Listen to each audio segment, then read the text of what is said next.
Hello everyone, welcome back to How We Felt About. Today we're going to tell you how we felt about several movies. The first one is The Predator. I'm Captain Logan. I'm Eric. And Eric and I saw The Predator a couple of weeks ago. Last week. Was it just last week? It was just last week. I guess it was, wow. Yes. It feels like I've lived with that movie for a while. Yeah. That it was recent. So, The Predator, Shane Black, you're really excited about it? I was. Because Shane Black's like Shane your Black's favorite my director? favorite screenwriter. Yeah, screenwriter. John Carpenter's my favorite director. Shane Black is my favorite. I mean, but he is a good director. Yeah, he is a good director. Probably favorite writer, I guess, but like I qualify with screenwriter. It seems different. I was like interested, intrigued to see what this would look like because I have come to like Shane Black a lot through you. Yeah. Because you keep showing me Shane Black things, and Yeah. now I feel like I have a good sense of his style and his sensibilities and what he likes to write about. Yeah. And I've come to really appreciate Lethal Weapon. I mean, that's turning into one of my favorite movies. Yeah. Which is weird because it's not even one of my sensibilities, but it's really good. And so I really like those. I think you would have that more if you went back to Nice Guys once or twice more. Maybe so. Now being more into like what he's about, just the structure of that movie, I think. Like for me, Nice Guys is an amazing movie. It is one of the best structured things I've ever seen. Absolutely. This does not have that, but this it's is not one of the best structured structured things I've ever seen. So, some people may not realize that Shane Black is the immediate, almost obvious choice for this movie because he was involved in the original. Yeah. And not just in that movie, but originally brought in to touch up the script. But he did not. Right. But because he wanted to be an actor. But I just think that makes him like the most qualified person. Yeah. Maybe to make this. Yeah. Because they wanted him to work on it before the first movie came out, and he didn't get a chance to. Yeah. So, or he didn't even want to. Yeah. But I think it's really cool that now he's actually writing one. Yeah, I agree. It's a bummer he didn't have a cameo somewhere. I mean, he Hawkins is dead. Like, he's dead. He's the first one to die. Yeah, it would have been fun if he was in there somewhere. Well, it would be funny if you found out later that, like, he was wearing a Predator costume or something. Like, that's true. Oh, the Predator's pretty big in this. Yeah. So I guess he couldn't. I mean, he's not tall Predator. That there's not a prosthetic. That's one of my biggest problems with the movie. Anyways, we'll talk about it. Yeah, it was really impressive that they found a 9-foot tall man to play giant Predator. They do it with Chewbacca. That was stilts or something. That was amazing. No, but I was more excited about seeing this beyond just the Shane Black thing, and I was curious because they didn't know how to sell this movie. The trailers were very strange, and after seeing it, you said, I don't know how you'd sell this movie. Yeah, I don't know exactly how to sell this movie. I think it's easier than they made it out to be. Yeah. And I pitched you how I would have sold it. I don't think it's as hard as they made it out to be, but, and I do think you'd have to do two kind of totally different trailers. I like your idea of a Red Band trailer. Mm-hmm. You said there was one, but... Yeah, but it wasn't exactly what I would have done with it. Yeah. That's not really... But that's not important. But anyway, what I'm getting at is, I was more excited to see this after I saw Predators 2, which we reviewed last Omnibus. This is not so far from Predator 2. It's wild and crazy, and I enjoyed it immensely, and did not really expect this to incorporate a lot of what I liked about Predator 2. This movie is Predator 2 with a coherent story, and with characters that I can more sink my teeth into. A lot of critics not liking this movie. I was surprised by that. I thought it was all right. It's not brilliant. This is the worst movie he's directed. I still really liked it. Yeah. But I think maybe you have to like Predator 2 to like this movie. I don't know. You might be right. I mean, I heard people that like Predator 2 that didn't like that. James Rolfe did a video with his buddies, and they're like, yeah, it's okay. Yeah, but he didn't outright dislike it. No. But I think James Rolfe has a real you can't go home again attitude about these things. Yeah. So usually we don't talk about other like I actually watched a lot of reviews of this movie because I wanted to see. I watched the Alpha Rookie video. I watched the Red Letter Media video. Red Letter Media hated this. No, you're right. I usually don't either. I wanted to know. I watched Rolfe's because I was curious, and I've been watching his videotape reviews, his rental reviews. Yeah. And they made that a rental review for whatever reason, I didn't get which that. was strange. But I also watched the Cinema Snobs video on this. He liked it. And one of the Alpha Rookie guys did. But Red Letter Media hated it. Wow. Hated it. Wow. Hated it with a violent passion. And so I watched a bunch of reviews because I wanted to try and figure out why people don't like it. Yeah. So what's the deal? I don't get it. Like, it's like we watch a different movie. People complain about the comedy. Too much comedy. like, Red Letter Media referred to it as a farce. Thor Ragnarok is a farce. Well, Predator 2 is kind of a farce. Everyone's an idiot. This is a movie with people that make jokes, like human beings. It's not comedy. I mean, all of Shane Black's movies have this, where, like, you can kind of qualify as comedy because people are funny. It is not... It might be more of a comedy than anything else he's made. You might be right. It might, but I think that's because there's so many people. I think it's like okay, so you have the buddy cop thing, like 2 people bounce off each other, but now you have like 6 people that bounce off each other. If it is a farce, it is somehow a farce with characters that have dimension. And the other big thing I got from videos is people just think it's dumb. Like, they just keep saying, like, this is dumb. I was like, I don't think that's dumb. Written reviews, because I looked at written reviews, people think it's incomprehensible. They think it's a completely muddled mess of a movie. They're like, you cannot figure out what's going on. Oh, I didn't have that at all. I don't have that at all. I thought it was relatively simple. There's things I thought could... Again, everything you're saying, they're describing Predator 2. There's things that I thought... And remember, Predator 2's not well received either. There's things that I thought... Right, yeah. Hopefully... But that's what I'm saying. It's a more coherent Predator 2. That's what I liked about it. There's things I hope will be cleared up in a second viewing, but nothing that killed the movie. Yeah. I don't think the third act's great. We know that they had to reshoot the third act for various reasons. And the third act feels... Specifically, the death of Sterling K. Brown feels like we just didn't have the money to reshoot it the way that we wanted to shoot it. Yeah, that was one of my biggest detractors. He's wonderful. He's wonderful. I really like Boyd Holbrook. Disappointments is what I was Tom going to say. Jane is great. Keegan-Michael Key is great. Like, I like the whole cast. I like Olivia Munn. Yeah, I mean, Yvonne Strahovski is good. She's got that one speech, but she could have been anybody. Yeah, I mean, one that of was my a little disappointing. Structurally, I don't know why, because like she's really capable, and you know, like she's this sniper's wife, and she knows how to do stuff. I don't know why they didn't just go all the way and have her out there. Yeah, I don't know. Structurally and character-wise, she's the big like ball that gets dropped. We never go home again, and we never. She didn't need to be there. Yeah. That's the biggest mistake. That and... But she's always really good at playing the straight man in a comedic scene. Yeah. Which she had to do in Chuck all the time. And, I get why that they scene got in the living her. room is really funny. It's really funny. So, like, I'm gonna go with feeling it. I really liked this movie. I really enjoyed it. I think... Because my big thing that, like, against everyone else, against the whole world, I guess, at this point, is... Yeah, but it was really fun. Like, it's not perfect. It's not great. It's really fun. And I feel like there are way more complex and complicated or complex and deep character arcs. Not like the deepest thing ever. It's not as good as a lot of his other stuff, but more so than I would have expected. Like if anyone else made this movie, these characters would be nothing. They are not nothing. Yeah, and I really feel for them when the ones that die, and there's some kills I've never seen before. There's a death that I thought was really touching. The double suicide. I like the double suicide's amazing.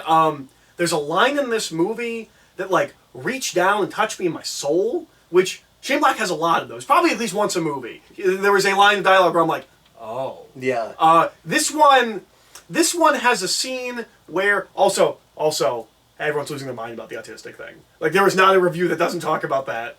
Losing their mind in what way? That it's really dumb and like it's ridiculous. The idea that autism would be like the next stage in human evolution? Not that. That hasn't come up, but I've heard people say that's weird. But okay, and maybe it is. I don't know enough about the subject. I don't either. But I've seen a number of reviews. I'm making no statement about this. I'm just saying I have heard people say that. Where they don't. Usually, I don't mean to talk too much about other people's reviews, but I've heard people talk about this. This is a movie that we are very against the grain on. Yeah. But no, and that it's dumb and that it's insane and that why would the Predators want that specifically? Yeah, the idea that he's a soldier is odd. The weird thing is a warrior. There is one true warrior among you. That's weird. Or that feels like it's going too far. But I bought it in the universe and context of the film. Like I wasn't like, okay, I guess we're doing this. Like I was like, okay, I guess this is what we're doing. Yeah, and like I resist the genius kid archetype, but Shane Black always does that. Yeah. Nearly always. Yeah. Even if it's a teenage girl, she's going to be a super genius, right? Like, well, yeah, no. Well, I'm a super genius. He writes competent kids. Yeah. But he talks about like he's talked about like that's he does it because when he watched movies and there were kids there, they always sucked. And as a kid, he was like, "But I want to be there in the so he action." goes out of his way. Yeah, yeah. It's a wish fulfillment fantasy for kids. I mean, not that necessarily kids should see this movie, but kids will see this movie. Not necessarily this one, but like kids see movies they're not supposed to. Yeah. So like he writes strong kids. I don't know. I mean, it can be a bad cliche, of course, to have the kid that's like way too smart, and it's a problem in Iron Man 3 because like the first person he runs into is this kid that could be Tony Stark when he grows up, and that's probably the most super genius-y his kids go. Yeah. His kids tend to be smart, like even in Lethal Weapon, like those kids are well written. They got a good head on their shoulders, kind of thing. They're not engaged in the action. Not like in Last Boy Scout, but no, I don't get the reaction to this movie, except the last scene. I think we both turned to each other at the end. I was like, talk about, I don't know about that last scene. I didn't care for that at all. Here's the thing. So I will give this, and I'm feeling it as well. I think the end of this movie, right away, makes me not want to see any more. Well, it's complicated because I don't want that movie. Like, it's complicated for me. I absolutely want another Guyver movie. I want a guy in a suit fighting monsters. I absolutely want that movie, especially if Shane Black's writing and directing it. I don't want it to be a Predator movie. Like, we got to the end of this movie and I was like, oh, the sequel's a superhero movie. Exactly. Oh, and it's weird. I want that superhero movie, but I don't want it for. You don't want I don't it to be Predator. Yeah. No.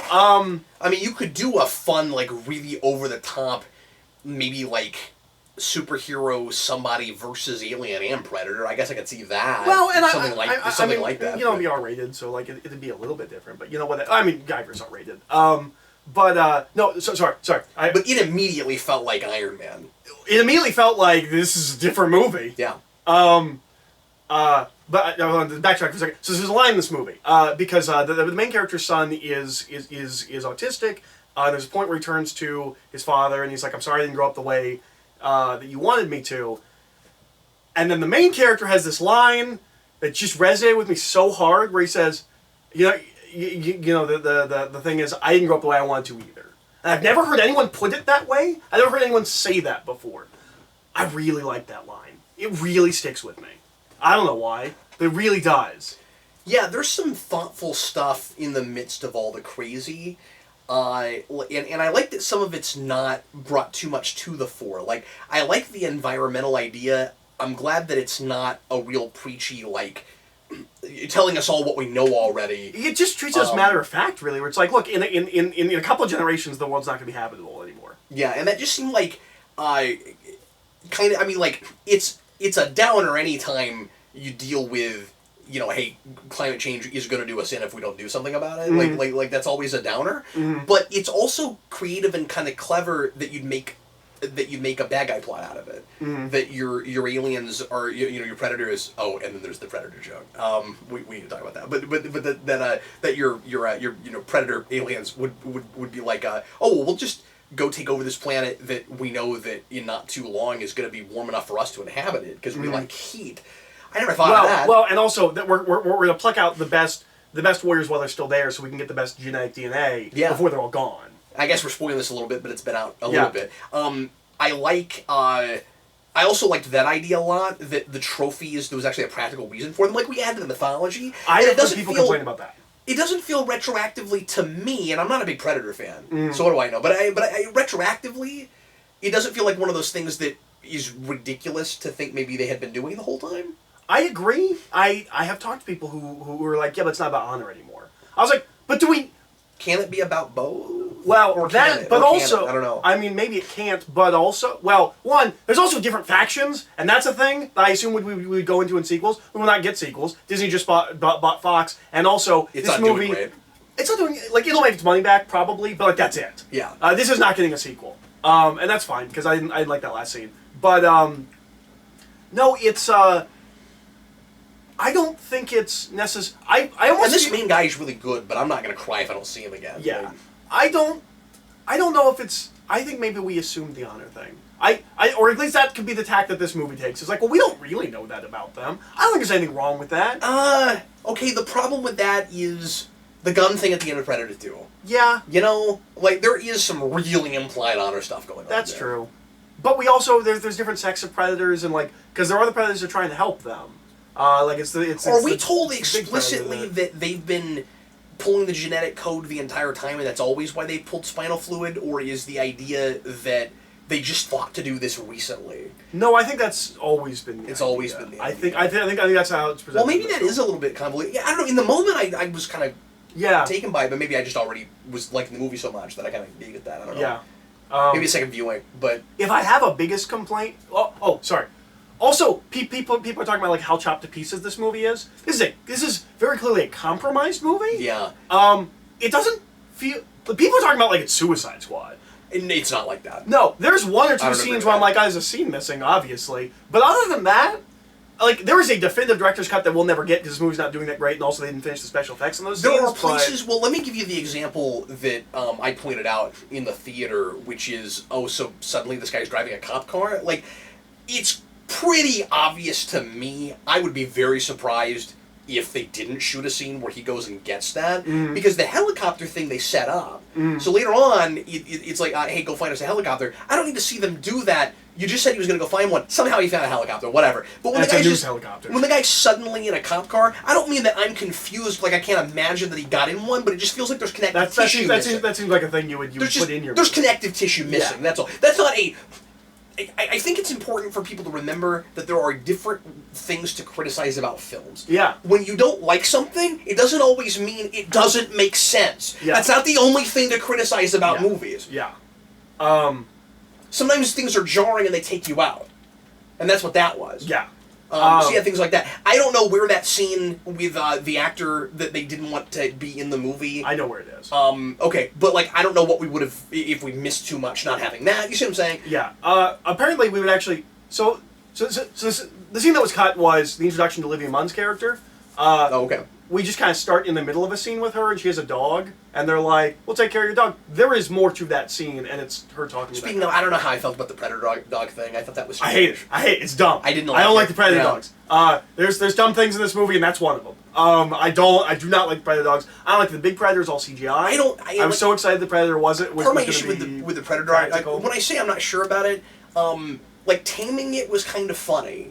Well, because they shoot in the brain. They like make it dumb. Oh, is that how they do that? Yeah, they shoot in the brain. That's why it starts listening to them. It's got a big gaping. I thought it was. I didn't think it looked real enough. I didn't feel like it didn't look good. But I still think the Super Predator looked great. And they normally, and it was usually in the dark, and it still didn't look good. And the second thing is, and you know what I'm going to say, and this is a really minor criticism, but like, really gonna braid your dog's hair? Like, maybe we had a conversation. Maybe the Predators are just, that's what their hair looks like, or they're whatever. They're just born that way. But the problem is, you can tell that they have metal things in their braids, like they braided them, and you put those in your dogs. Okay. That doesn't seem that weird to me. That's not my issue with the Predator dogs. I just think they're dumb. It seems like they had to give them some trait that makes them look like they belong with the Predators. Yeah. That's the most 90s thing that you could possibly have done. Another thing people complain about is there's so much swearing. I loved it. I loved how much swearing there was. That's you, so sure, but... No, it is me. But I miss it. Like, I like that we're making genre films for adults. Yeah. And I like that they can be kind of trashy, and I like that they can just swear for no reason. And we stopped doing that for like a decade. And I just, like, it's... The fact that people are complaining about it really tells me, oh, it has been a while since we've done this. Because, did you see Predator 2? They will not stop cursing in Predator 2. Or RoboCop. Or, like, we used to make lots of movies like this. It's very strange to me. And I said this to you the other day. To get a movie like... We're going to have to move on in a second. Yeah. To get a movie like this, you have to have a director who is making 80s action movies. Yeah. You had to have somebody who lived that. It didn't feel like a throwback. It felt like somebody was just like, well, we can still make movies like that. That's right. No, I didn't feel like it was too much of a nostalgia trip. No, like not at all. It's got the occasional line that's in those movies and stuff. We hit all of them, and then most of them work. Get to the choppers was pretty good. I liked that. You're I like one that. It's beautiful motorcycles MFer. instead of- yeah, I like that. Like it never felt like they never stopped and turned to the audience and was like, right? Right, yeah. So that's good. The whole running gag about how that's not what That's all Predator is great. I like that a lot. Yeah. And usually I don't like that kind of thing, but it worked in this. Well, it's because of Sterling K. Brown. I thought it was funny. Yeah. And then also that we just bring it back later. It's like, well, that's not really a Predator, right? Right? Yeah. What I love about We should go vote. Predator sounds better. What I love about Sterling K. Brown is that you don't know he's the bad guy right away. You don't know the bad guy till he's about halfway through. It's pretty great, and he should play more villains because he's really good at it. He's really good at it. No, I loved it. And he was having a lot of fun. I want him to be a Bond villain. And he looks like we plucked him right out of the 80s in this movie. He does. And he's got so much range. Okay, so you have got to let me finally just break down and show you the OJ Mini. I was thinking about watching that the other day. He's so good in that. I was thinking about watching that the other day. I was thinking about watch it with me, okay, because I want to see it again. Okay. I've already seen it twice, but I love it so much. Yeah, I really no. I was just the other day. I was like, I should break down and watch that OJ Mini. I just for some reason I was in the mood for like a courtroom drama. I was like, maybe I'll watch the OJ Mini. See, this is the thing I've learned about. Have I talked about this on camera yet? I've learned this about myself recently. Apparently, I'm like a fan of courtroom dramas. We talked about with Daredevil, but I don't know if it was on camera. Okay, I've not watched enough of them to be like a fan, but like I get excited whenever I see good ones. No, you know what? I think I might have brought this up when we did Daredevil last time. I know we talked about it, but I don't know if it was on camera. Well, that's what we talked about with the White Tiger thing. Yeah. But I don't remember if it was on camera. It might not have been on camera. I forgot. Anyway. Yeah. But yeah. No, definitely feeling it. Yeah, I liked it. Try it for yourself. Think for yourself. Try it. Yes, have some. I get why people aren't liking this movie, but I also... I do and I don't. Yeah, okay. Some of the people that aren't liking this movie I'm very confused by. Really? Yeah, because it seems like a lot of people's things. Matt hated this movie. Okay, I told Matt, I was like, it's really fun, go see it, and he was like, that movie was terrible. I don't understand. And are we just crazy? Because we've had this a couple times this year. I mean, it's entirely possible that I have Shane Black blinders on, and like... Okay, but that doesn't explain Artemis Hotel. Well, no, and Artemis Hotel is wonderful, but Artemis Hotel also isn't a 30% on Rotten. And I'm like also not saying everything with Sterling K. Brown is wonderful. I just haven't found a thing that's not. And Artemis Hotel is still the best movie I've seen this year. Like, it's crazy. I really like it. Yeah. But, I just... Like, it's possible I have somewhat Shane Black blinders on, but, like, I followed this movie. I followed the characters. I was never confused. Like, people are acting like it's a hobbled-together mess like Suicide Squad. And I don't understand that. You never have that scene that I always complain about with Suicide Squad, where they get shot down by something and we're never told what shot them down. Yeah. It never reaches that level. Nope. Anyway.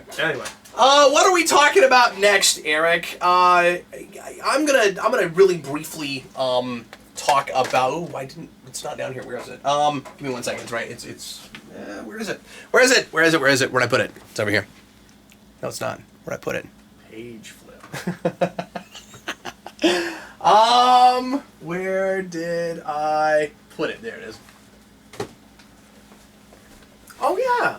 Eric, real briefly, I don't know if I'm going to leave that in or not. Real briefly, I'm going to talk about... Just let page flip. Why do page flip? I think it would be funnier to leave it so you're just like page flip. People are like, some people will know what you're talking about, and some people will not.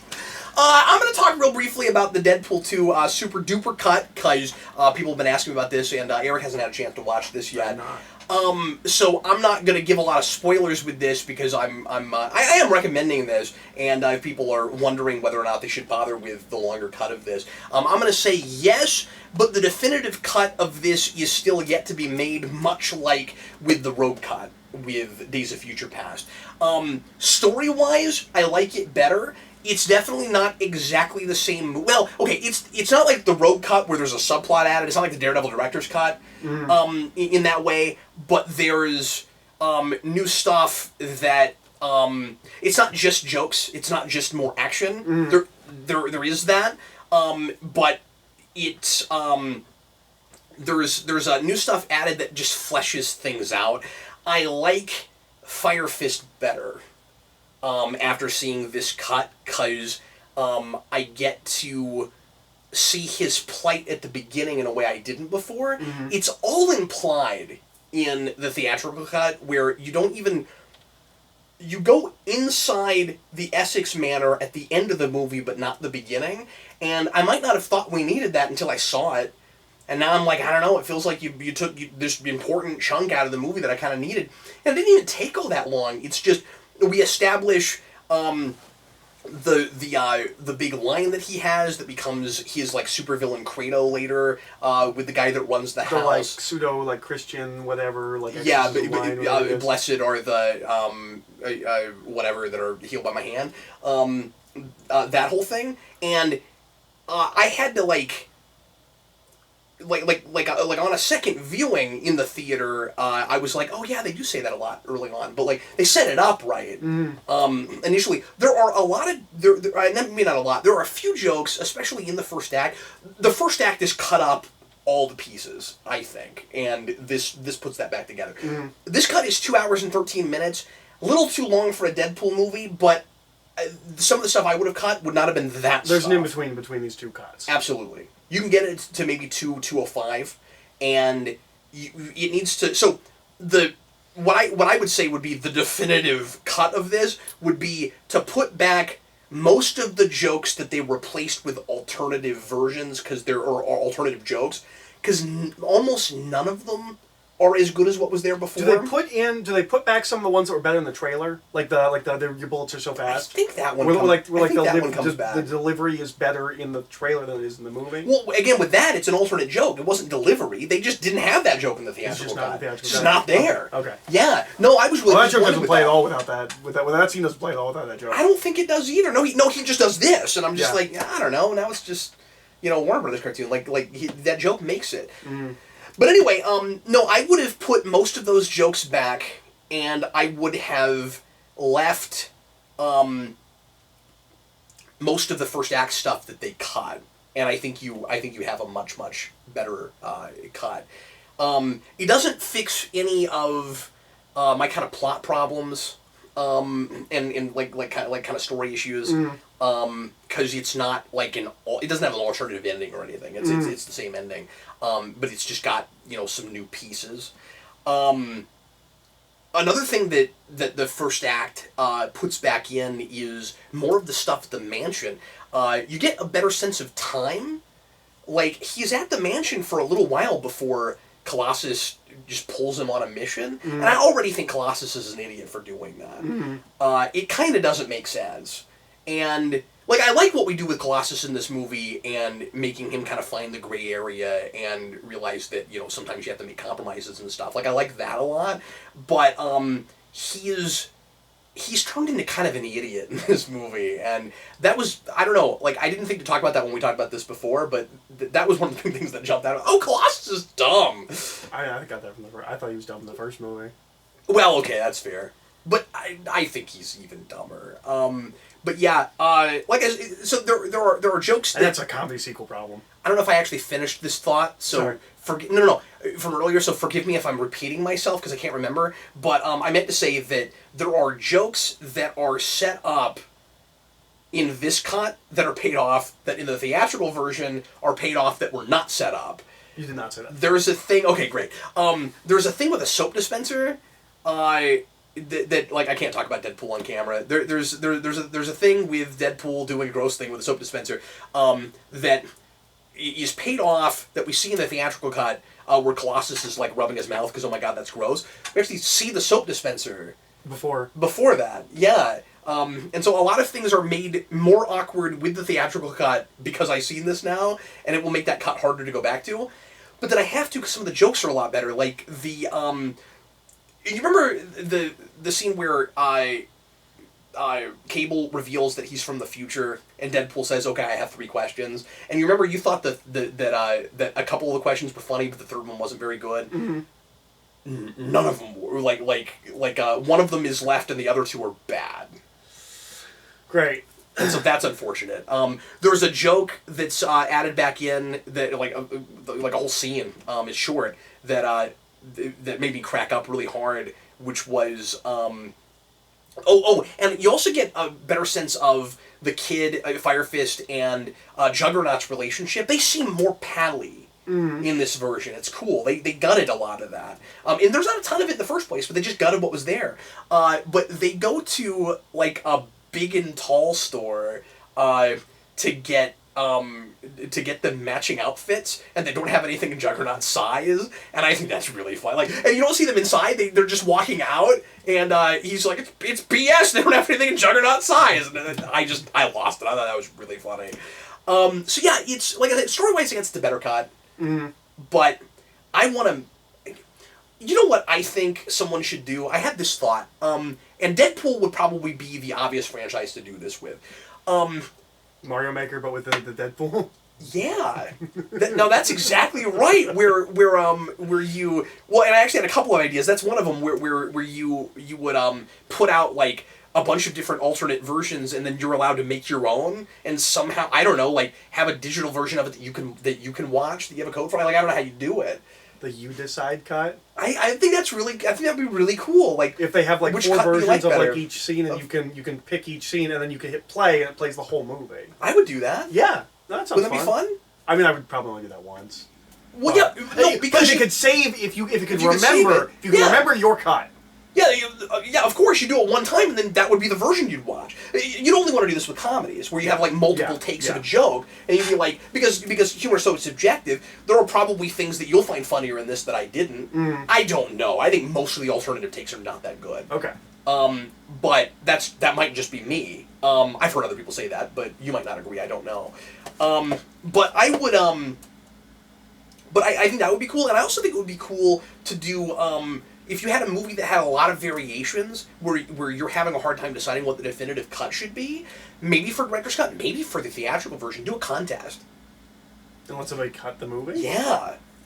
Yeah, it would have to be a small budget movie. You wouldn't do that with something major. You probably That's wouldn't. a Blumhouse move. Right, but you have all these like really good fan editors. Like, wouldn't that be cool? That would be cool. Not having watched this, I do want to say, mad props. The Super Duper cut is just the Blu-ray. It has both cuts of the movie. That was not guaranteed. Yeah, it wasn't. Now, here's the thing that I'm a little bit confused about. I got the Target Special Edition, which also has, and I'll talk about this in a later video when I do a DVD, superhero DVD update, because I've got a big stack now. But I got the Super Duper cut, which also has the Deadpool 2, a not suitable for children's book. That's fun. Which is very amusing, and you can. God, that's long. That's long about the author. Yeah, I haven't read this yet. Here's the lowdown on my favorite subject, me, born and raised in Canada, as far as you know. I never much cared for books, but as I approached full immaturity, I realized their potential for education, entertainment, and royalties. Did a semi-classified stint in the military where I had many nocturnal missions, if you know what I mean. Perhaps that's when I developed my unhealthy fondness for mischief and mayhem, and pudding, and unicorns. Oh, I also secretly lust for Ryan Reynolds and often wish he were inside me. Any TMI? Anyway, so I read that on camera, but it keeps going. But anyway, so here's the thing. This box that you only get if you get the special limited edition Target version, which I usually try to get with these things when they make them, because I really like the Target releases, makes it very clear. Includes 2 versions, theatrical and unrated cut. It is not as clear on the regular DVD box. It doesn't say it at all. It says somewhere because I found it out. Oh, it says it like in really tiny print right at the bottom in the back, but it doesn't say it on the front. It doesn't say it on the front. Yeah, and it's ridiculous. So like, oh, you know what? No, I guess it does. Maybe I'm wrong. I thought this looked different with maybe I'm wrong, because it says it in the same place as it does here. Okay. I couldn't tell until I got this. If you don't know, it comes with both cuts. If you get the Blu-ray, you're getting both cuts. And that's really cool and really classic. So I apologize if I'm being dumb and it turns out that it actually is obvious, but when I was looking at this in the store, I couldn't tell until I saw this cut, so I don't know why that it took me a while, because I was like looking at the Blu-ray, I was like, does this have both cuts? Because you asked me to check at the store, you were like, can you find out if I have to buy both versions of that movie? And I was like... I didn't want to have to buy both. Yeah. But yeah, so that's my review of that, and let's move on now to something else, Eric. Let's talk a little bit about some requests. We're going to do 3 requests on the show today, and again, I'm going to be doing a lot of requests now on my own. Eric will still do them occasionally, but we're going to start focusing on Power Rangers, so we need more of our time to do that. But Eric and I both watched Dr. Strangelove, which was requested by Caleb, so thanks so much to you. Caleb, this is a movie that I had seen in high school, so it's been a lot of years. I hate it.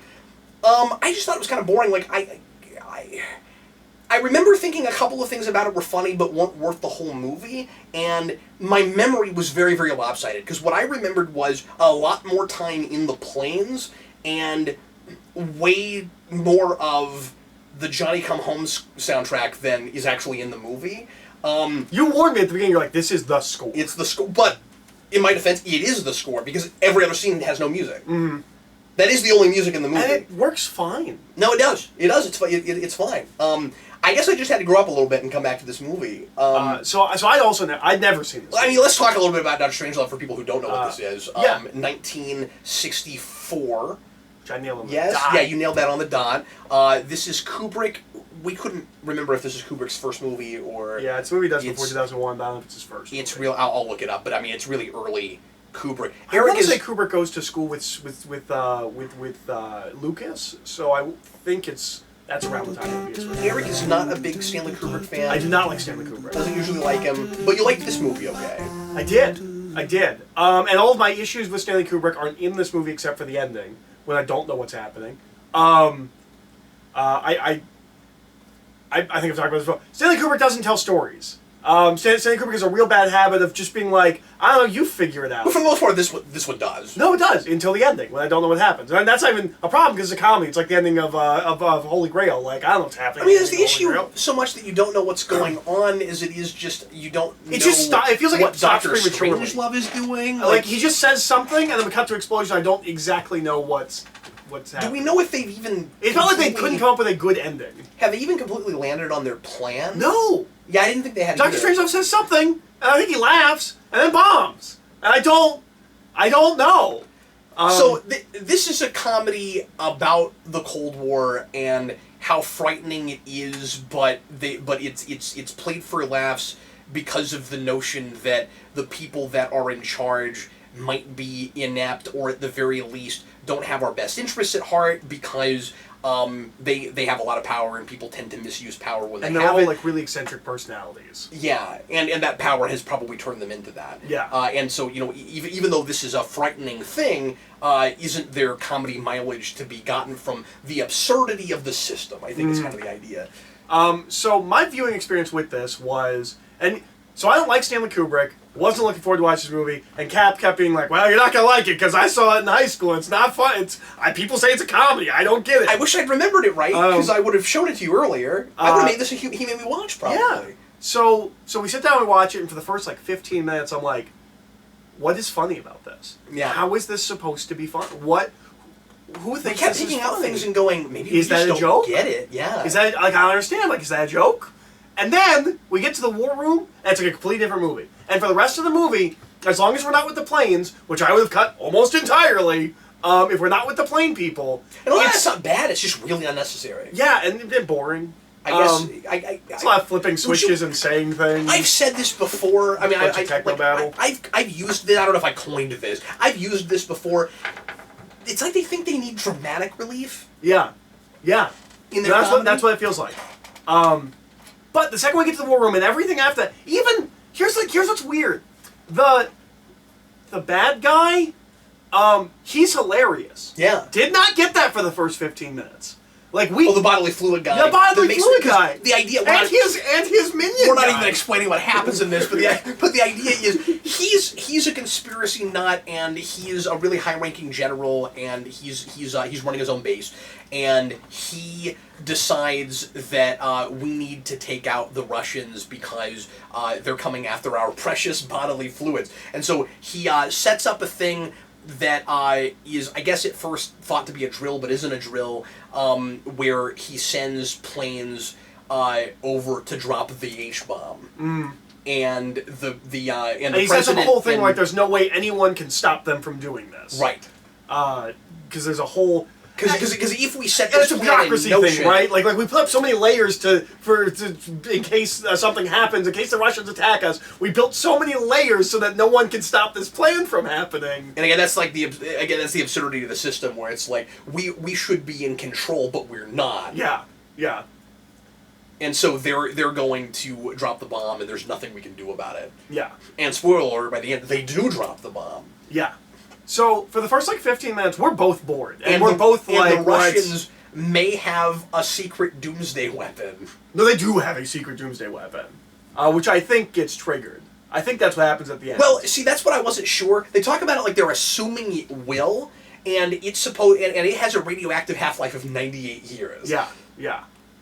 So we spent the first 15 minutes just being like, what is funny about this? Is that a joke? Is that a joke? What is funny about it? And then we get to the war room, and except for when we cut to the planes, you and I are just almost constantly laughing. Yeah. Legitimately, out loud, we're just laughing. Because a couple of times I was laughing, and I was like, is this just funny in comparison to the boring, and maybe it's not actually as funny as I think it is? And then it's where we just lose it, and then we continue to lose it. It's the conversation with Dimitri. With the he did something. He got funny in the head. He did something real silly, Dimitri.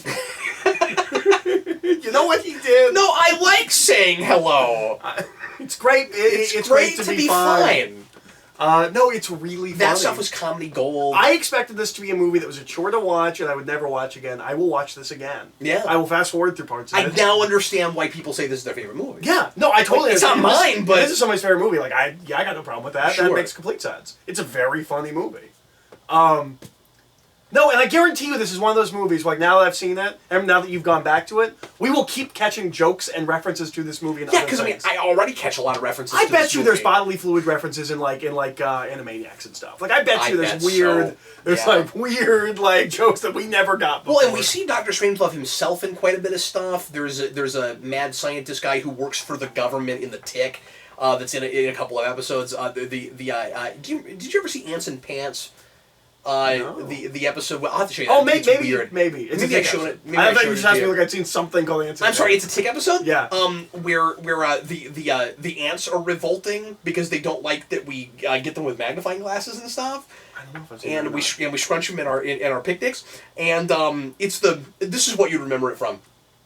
The Tick goes to therapy at Captain Sanity's superhero emporium in Taft. Yeah. So I have seen that episode. You have seen that episode, yeah. Well, anyway, he's in that. I can't remember his name right now, but he's in that episode, and he comes up with a plan with a giant chocolate bar, and he yells, "Taste the nougat! Taste it!" Yeah, I vaguely remember that. Yeah, it's great. No, it's a really enjoyable movie. It's really funny. If you've not seen it because you also thought it was gonna be this old boring movie the comedy does and all that, because I've seen farces from the '60s. I've seen the '60s Casino Royale. It's not funny. It's just things happening. And the thing I pointed out while we were watching it is it's very British humor. A lot of it's very If you like British humor, you'll that whole and thing. It's not just the British guy. There's scenes, and they shot it in England, and I'm not sure if the screenwriter is British. I don't know. But it might have been that whole thing British about movie. needing change to make a call to the president. That's so funny. That's very it just British. goes on for and you're gonna have to answer to Coca-Cola. Yeah. That's private property. A lot of really slow burn jokes in this movie where you don't even know where it's going or if it's going to be funny. The fluids thing gets set up a couple of times before we finally figure out, that's his thing. Oh, he's crazy. Yeah. But I think one of the best setups. I mean, I don't want to oversell it, but maybe one of the best comedy setups I've seen in anything is the suicide. That's great. It's very funny. It's very funny. Let's play a game. I'm guessing. British. You tell me. You tell me if No, it's just right away. And I don't know about you, I didn't see it coming. I did see it. The second he went in the bathroom, I was like, oh, he's going to kill him. So then he shut the door. I was like, oh, he's dead. Okay, the timing's great. It is. It's great. Even I saw it coming. It was really funny. No, it's really fun. And then you might call me a water man. Yeah, I'm a water man myself. So. And this is you're 70% water. And isn't the running joke about the big board like one of the funniest things? They're gonna see the big board. Don't let him in. They'll see the big board. in the world. No, I'm legitimately really glad I saw this. It's really funny. A super young James Earl Jones in the airplane. It took us till the end of the movie to realize it was him. Mm-hmm. Or at least that's when you pointed out to me, and I was like, that's oh, that when is I pointed James it Earl out. Jones. Yeah. Well, I don't know if you even see him before that. I'm not sure. I don't remember. I said this while we were watching it. When we cut to the planes, I just glazed over. Same here. I just tuned out. Because there's not any character development or progression going on in those scenes. It's all technical jargon. Yeah, it's just jargon. flipping this, doing that. I didn't need any of that. And like I get why they're doing it to a degree. Because first of all, one thing it does help establish is time. Mm-hmm. Like it gives you a sense that. It's the ticking bomb. It's a ticking time bomb. Yeah, because the movie is more or less in real time. I mean, it's not really, but it feels like it. Yeah. And so I think that... If somebody said it was in real time, I'd be like, okay, that makes sense. Yeah, and so I think the idea... Like, I think it sort of is that 24 thing where it's supposed to be constantly building tension and suspense, where it's like, they're going there and we can't stop them, and they keep flipping the switches and the dials and making things happen, and this gets us farther to the point of no return, and farther to the point of no return until they finally drop the bomb. There's only... We got to them, it's funny once. When they're talking... That's about the all problem the with things it, they need to prepare. Then, like, is there other things in this that's supposed to be funny that I'm not laughing at? I really like the tiny well, that's the one thing that's funny. Phrases. Well, no, that whole scene is like the comedy scene. Oh no, that's because true. they keep listing off all the things they need. Where they have lipstick for some reason, and yeah, I don't know what that's about. But no, the Bible and Russian phrase book, and it's like this big. That's hilarious. It's really funny. It's really funny. So no, I get it now. Yeah. It's as good as everybody says it is. I don't know what I was smoking. Yeah. I mean, you were a teenager. But I wish I'd gone back to it. Let us all not be judged for our taste as a teenager. So I want to thank I Caleb. walked out of Van Helsing and said it was my favorite movie of all time. Like, yeah, you're not supposed to admit that, okay? I've told you again. I bring that up often. To be like, I was an idiot when I was a teenager. I walked out of Van Helsing. It was my favorite movie. There's too much video evidence of this fact, Eric. It's Universal Monsters. It's a guy in a trench coat and a hat. Like you get why that happened. Universally hated too. That's true. Doesn't make it bad, but it just happens to be bad. So is The Predator. Oh, you know what? I was gonna look and see if that was Stanley Kubrick's first movie. Let me check on that real quick, because I was looking that up. He made some short films between 51 and 53, so it can't be his first movie if he was working that. Oh no, and then maybe he's not. Early maybe feature work. 53. I don't know. He must be making features before he that. was. Then. Yeah. Why can't I just see a filmography Wikipedia? You sure there is a filmography? I know.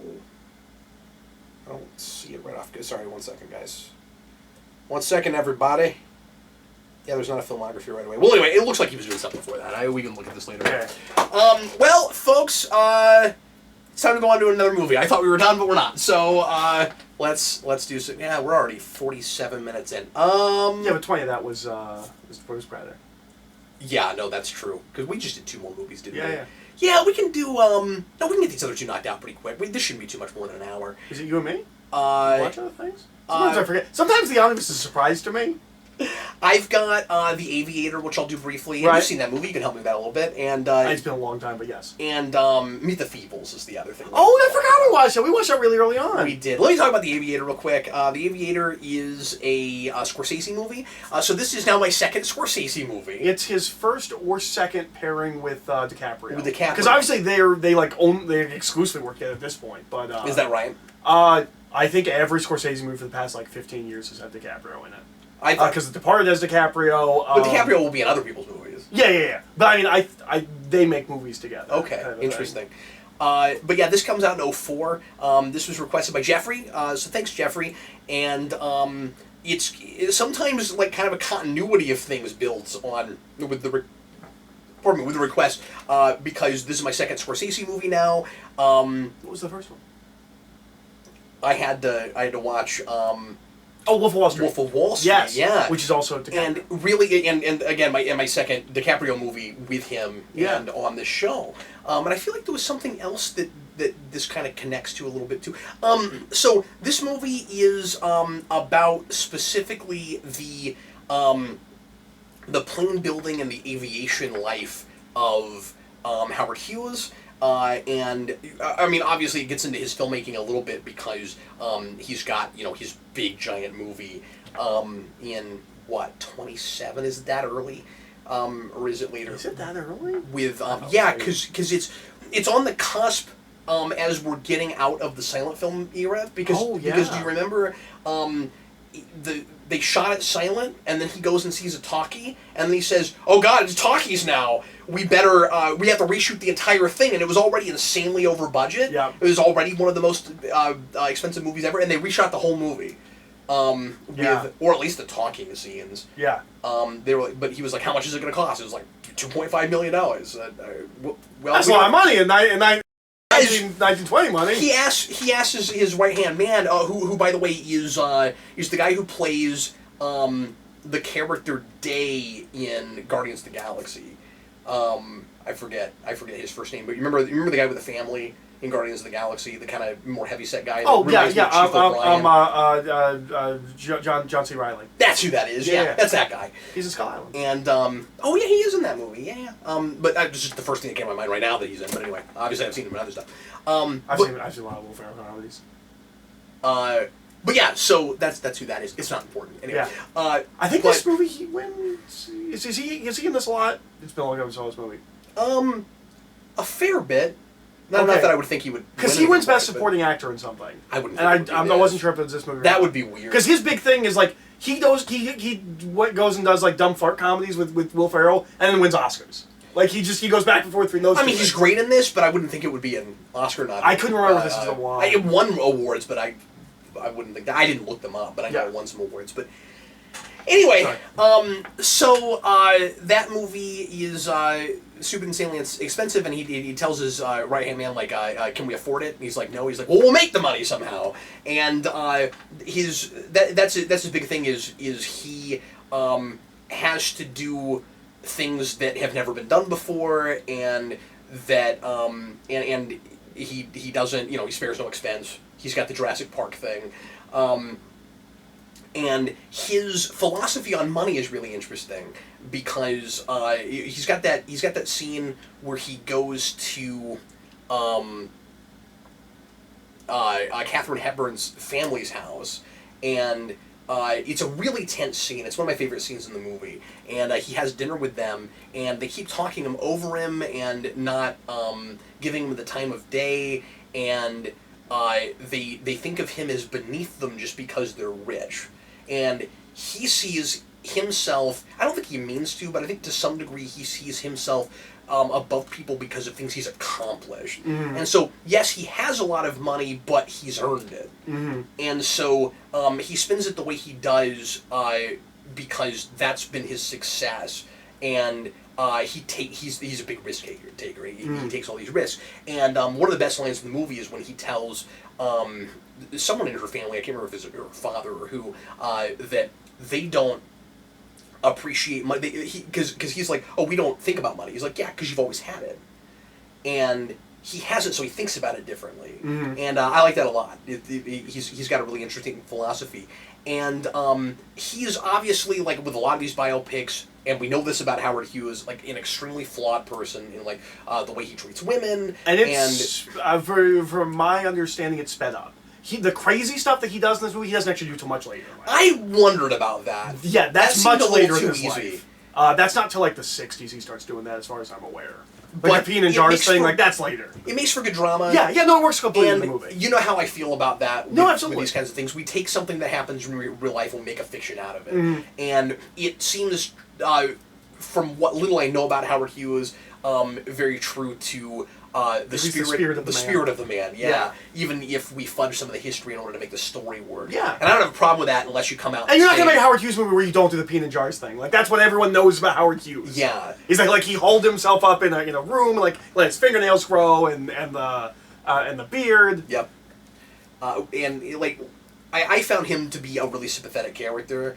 That was really interesting that it's really interesting comparing him to the guy in Wolf of Wall Street because they're opposites in a lot of ways.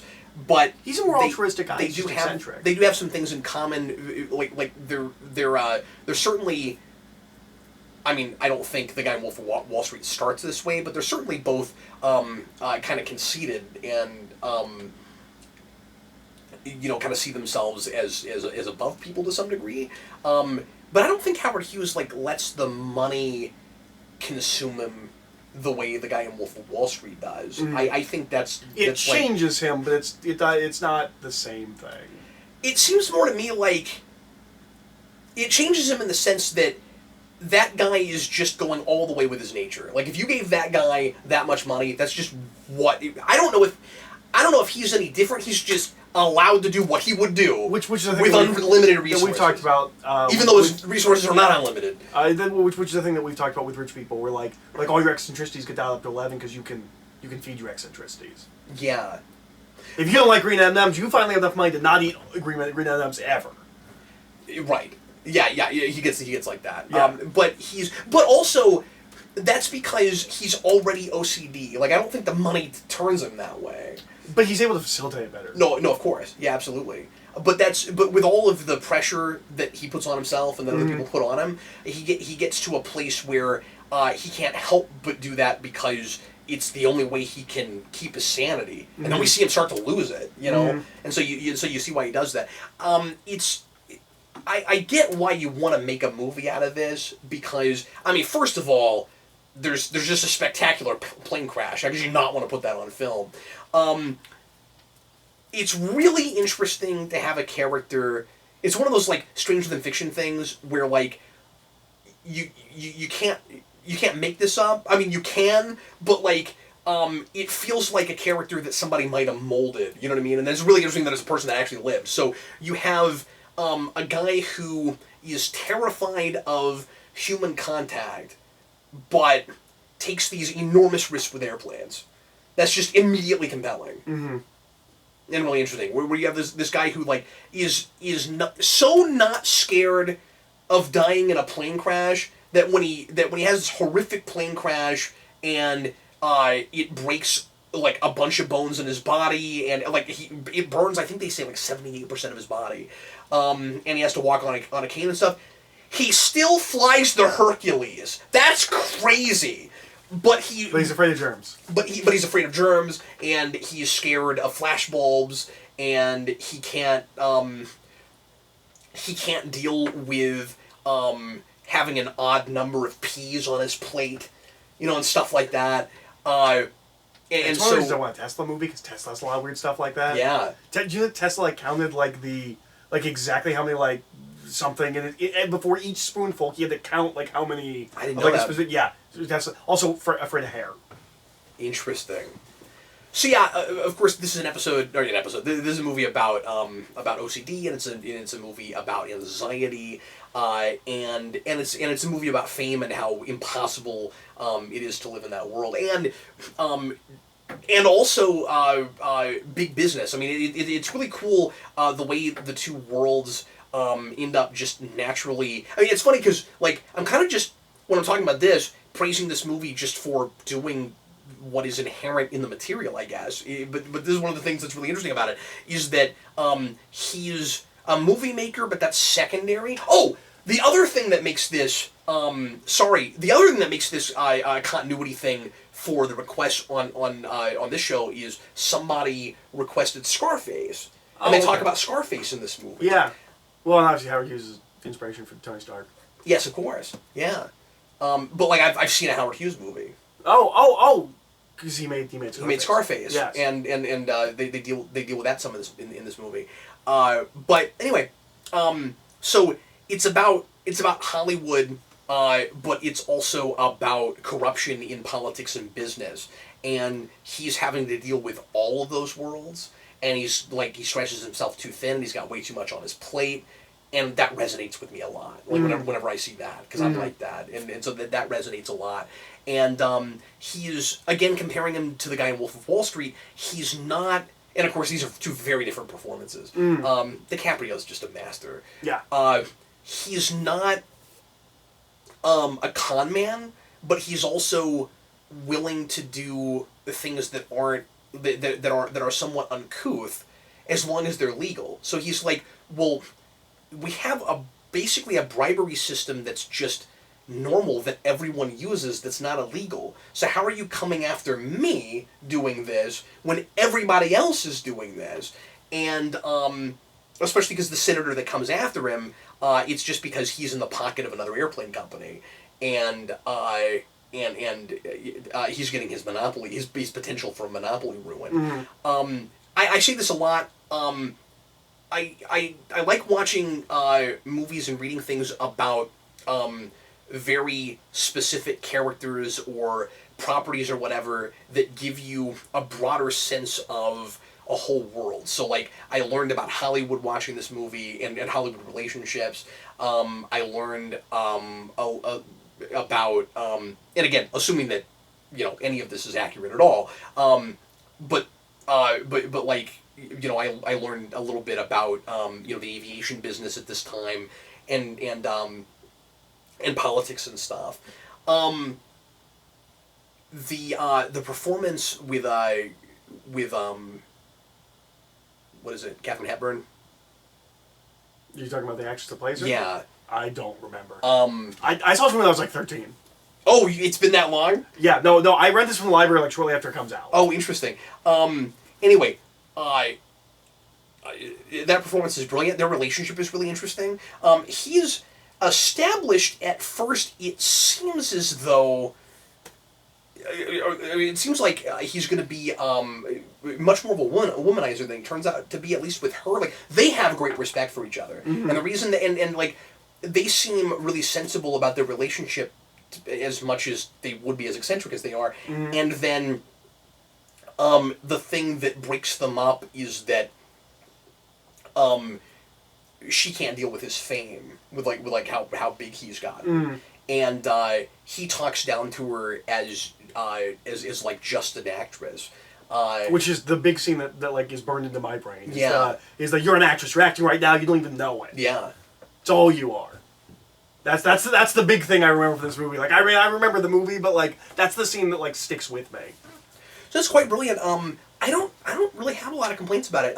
Some of the CG with the Hercules with the giant plane is not great. But it's 04. 04? Yeah. Yeah, so I'm like 13, 14. Yeah. But like story-wise, though, I don't immediately have any complaints just on a first viewing. It's 2 hours and 50 minutes, and it flies by. Which is what you said about Wolf of Wall Street. Yeah. Well, Wolf of Wall Street felt longer than this, though. Okay. Well, no, I didn't say that about Wolf of Wall Street, if memory serves. Oh, I thought it was the back half. What I remember saying about Wolf of Wall Street is it feels like kind of a season of television truncated into a movie. It felt like it all needed to be there, but it's weird because with that movie, it has a lot of like stretched time, not in a bad way, but just like we live in moments for a long time. The Aviator feels paced like kind of a standard movie. Mm-hmm. I guess it just gets a lot done. Like, I don't know where the time goes. Especially that last 50 minutes. I was just like, have I been watching this for this long? Like, it flies by. That's good. It's impressive. Yeah. So anyway, wonderful film. Obviously, I'm feeling it. I'd like to watch it again. Eric, finally, we're going to talk about Meet the Feebles, which is a really strange movie. Meet the Feebles, a really strange movie that a lot of people aren't going to know anything about. We didn't know about this. We'd never heard of it.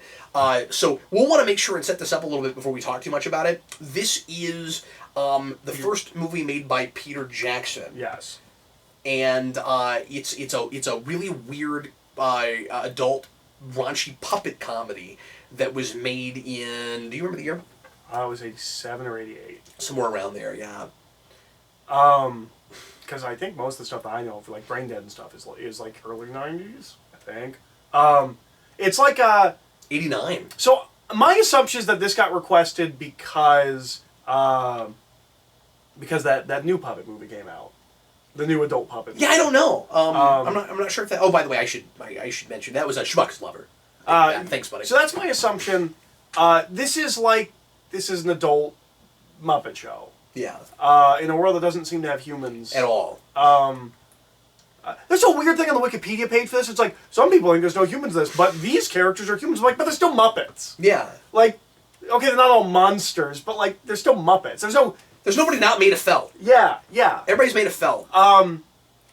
That's a dumb argument. It's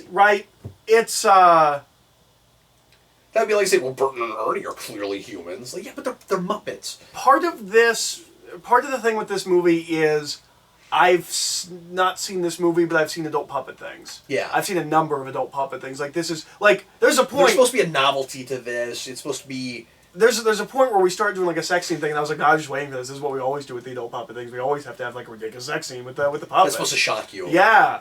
Because it's a thing that you usually, it's sort of like, okay, this is not wholly true at all, because we still do puppets with children, and children don't immediately freak out and run away from them. But to a tiny degree, it's a little bit like clowns, where once you've seen scary clowns, you're not freaked out that like, oh, we're doing a perversion of a thing that's usually meant to give children joy. Yeah, we just do scary clowns now. Yeah, we do adult puppet things. Yeah. So the novelty of this movie isn't there for me. Which is... But you get that it's newer at the time. Like, it's not like you don't have historical perspective. No, absolutely. It's just, everything about it that is novel is not for me. Yeah. I've seen this. That being said, I don't think it works until the third act, like, at all. I didn't either. Not that funny. There's things that are just, like, weird logistical things. Where, like, so they're shooting an adult film, we have a couple scenes where they're shooting an adult film. In the same studio at the same time with people working on the Feeble show. Yeah. Like, it's just like we wanted to do that scene, but it doesn't make any sense.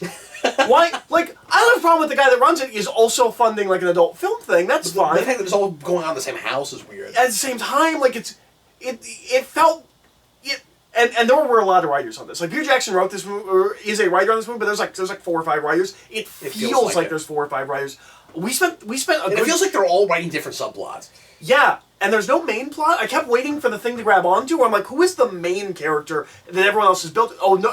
And it just... We sort of get that by the third act when you have the murder spree. Yeah, and I guess she was the main character the whole time, but I didn't realize that because she's gone for so much of the movie, because she's out, like, getting cake or whatever, and, like... It's, Yeah, but you can't tell because there's so many different subplots. Like, the Kermit the Frog stand-in is already getting about as much screen time as she is. Yeah, like, yeah. And so, like, it's a bunch of things happening, and I'm trying to find... Like, I can't get a grasp on it. Like, it's too much. It's too much stuff, and I didn't think most of it was funny. Again, until the end. There's a couple of jokes here and there I like, but, like, I don't really think it's... And, like, some of the jokes at the end... Because, like, the murder spree... Once that happens, everything picks up. Yeah. And we were laughing. That's we were why laughing I was out loud. engaged. But I was only really engaged for about 15 minutes of this movie. It feels like one of those films where we had a really good idea for how to end it, but we didn't know how to get there. It's the reverse of third act syndrome. Yeah, yeah. And so I'm looking at my watch until I get to the point. Yeah. And not in like a messagey kind of way. Not in like, okay, not until I know what the movie's about. It's once I get the thing they want to do that is kind of original. Because the idea that, like, it should have been a portrait, not a portrait of a serial killer, but a portrait of a person who is on their way to being a serial killer. Like, that's what the movie should have been. Yeah, well, I do think it's interesting that she goes on a killing spree, because there's an old adage about the first thing every animator does when they get to animation school is they draw Mickey with a machine gun, or having sex. Like, those are the two things that because, like, I'm not allowed to do this, I'm doing it, ha ha ha. So I think it's interesting that we get to the machine gun point. That it's specifically that, but that stuff was funny. Like, that's even well, I like the idea that a variety show would just be like a maddening, obnoxious experience, potentially. Like, I think the movie would work better if they ramped up from not wholesome, but not, like, crazy immediately, we're bumping people off and we're having sex and all of that stuff.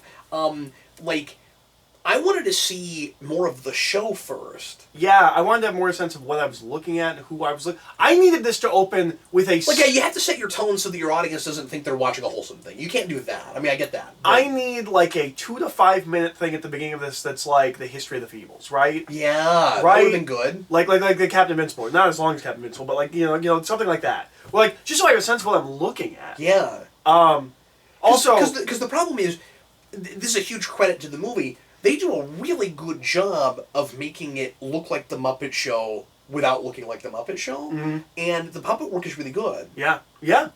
The puppet work is really good. Especially for the time... They get all those puppets on stage for that really long opening for their variety show. Mm-hmm. And it's impressive. Yeah. maybe they're thinking, well, everybody knows what the Muppet Show is, so we don't need to show it. But like, I don't know. I wanted to live. What I would have done. I had too many things I didn't fully understand. Not just the history of the Feebles. I like that idea a lot. What I was thinking though is that you would open it with 5 or 10 minutes of like, or maybe even 15, like the first several minutes of a show past the intro, and then keep cutting like we do with the Muppet Show to behind the scenes while we have things going. Have the whole thing be while the show's happening. And have it be adult and crazy. Yeah. No, that makes sense. That being said, there's an amazing song in this. Yeah. It also should have been more of a musical, I think. I agree. But that song's amazing. We can't really talk about what it's about. We can't even say what the title of the song is. No. But it's hilarious. And it's really funny. And like, so there's this guy who's the director, and he keeps like, he has this art song that he wants them to perform, and he's gonna perform. He's gonna be the center. He's gonna perform it, and it's like, no, we're not doing that. He's like, you don't understand my art. And then he comes out and he does this song, and it's this insanely vulgar sexual song. It's really funny. Yeah. So I'm gonna go with not feeling it. I am too. I wish I'd seen this when I was younger. The end of it. I feel like if I think I would have liked this at like 15. I feel like if you fast forward to the last 20 minutes, I would assume the rest of the movie was better. Yeah, like if you're just flipping through cable and you just caught the end of it. I wish I'd seen this when I was younger. I feel like I would appreciate this more. And this is very much not for me. This is another one of those movies where I feel like Chewbacca's lover might have partly picked this to see me squirm a little bit because it gets gross. It does get gross. The thing with the fly in the toilet, I did not. I don't like that. I don't like that. And this is the second movie now where I've had to look at gross things with toilets, and I'm just like, both of us. Yep. Yeah, don't like it. Don't like it. Unfortunate. Yep. But I'm glad I saw it just for the sake of the history of it. Like it's interesting. Yeah, it's nice to see Peter Jackson's first film. Yeah. This is not the kind of thing I wanted to go back to, but I do want to go back to his horror movie roots. I mean, some of that stuff's real weird, but like, I don't know. I want to go back to that. Just once. I don't think that to be the rest of his career. I don't need him to go back and like, but like, I want Peter Jackson now. Like Sam Raimi did. Yeah. When he made Dragon in Hell, which is a lovely film. Yeah, I just want to go back and do like a crazy horror movie one more time. Now, after he's all the experience of making Lord of the Rings and King Kong and Mortal Engines or whatever that's called. Yeah. Yeah.